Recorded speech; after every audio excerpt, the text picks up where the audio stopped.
বিশ্ব যেন এক নাটকীয় সময় পার করছে। একের পর এক দেশের প্রধানমন্ত্রী হারাচ্ছেন ক্ষমতার চেয়ার। কোথাও বিক্ষোভে ঘেরাও, কোথাও আস্থা ভোটে হেরে অপমানজনক বিদায়, আবার কোথাও আদালতের রায় পদচ্যুতি।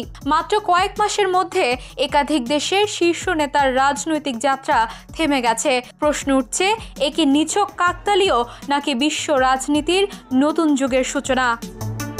প্রথমেই নেপাল। সোশ্যাল মিডিয়া নিষিদ্ধের সিদ্ধান্তেই যেন নিজের পতনের বীজ বুনেছিল দেশটির সরকার। জেনজিদের নেতৃত্বে শান্তিপূর্ণ বিক্ষোভ রূপ নেয় সহিংসতায়। রাজধানী কাঠমান্ডুতে ছড়িয়ে পড়ে আগুন। মাত্র দুদিনেই রাজপথ কাঁপিয়ে তরুণদের আন্দোলনে টিকতে পারলেন না প্রধানমন্ত্রী কেপি শর্মা ওলি। পদত্যাগপত্র জমা দিয়ে হেলিকপ্টারে সটকে পড়েন তিনি। নেপালের মতো একই দিনে কেঁপে ওঠে ইউরোপও। ফ্রান্সের পার্লামেন্টে আস্থা ভোটে হেরে যান প্রধানমন্ত্রী ফ্রাঙ্কোইজ বাইরু। মাত্র এক রাতে দেশ জুড়ে রাজনৈতিক ঝড় বইতে শুরু করে। পরদিন সকালে প্রেসিডেন্ট ইমানুয়েল ম্যাক্রোর হাতে পদত্যাগপত্র জমা দেন বাইরু। ফ্রান্সের 2 দিন আগে নিজের দলের ভাঙন সামলাতে না পেরে সরে দাঁড়ান জাপানের প্রধানমন্ত্রী শিগেরু ইশিবা। ক্ষমতায় আসার মাত্র 11 মাস পর পার্লামেন্টে সংখ্যাগরিষ্ঠতা হারান তিনি। দেশ বিদেশের চাপের মুখে অবশেষে 7 সেপ্টেম্বর পদত্যাগ করেন।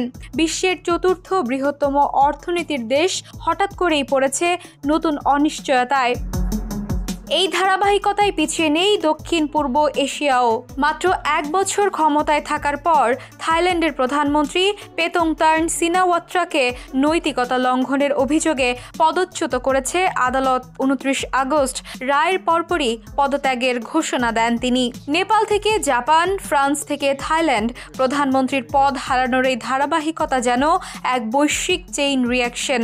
বিশ্লেষকরা বলছেন, নেতৃত্বের প্রতি মানুষের ধৈর্য কমছে, জবাবদিহিতার দাবিতে চাপ বাড়ছে। এই ধারাবাহিক পদত্যাগ কি কেবল কাকতালীয় নাকি বিশ্ব রাজনীতিতে নতুন অধ্যায়ের সূচনা?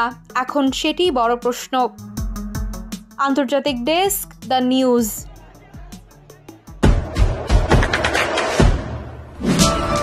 দেশে দেশে সবার সাথে, দ্য নিউজ।